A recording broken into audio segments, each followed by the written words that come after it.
జమ్మూ కాశ్మీర్ సరిహద్దుల్లో జరిగిన కాల్పుల్లో మన సైనికులు చనిపోతున్నారు. వారు వారి కోసం కాదు, మన దేశం కోసం, మన కోసం చనిపోతున్నారు.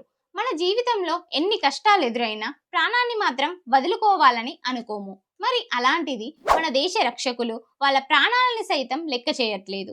దేశ రక్షణలో భాగంగా తెలుగు జవాన్ అయిన మురళీ నాయక్ గారు వీరమరణం పొందారు. మురళీ నాయక్ స్వస్థలం ఆంధ్రప్రదేశ్లోని శ్రీ సత్యసాయి జిల్లా గోరంట్ల మండలంలోని కల్లితాండ. మురళీ నాయక్ చిన్నతనంలోనే ఆయన తల్లిదండ్రులు ముంబైకి వలస వెళ్లారు.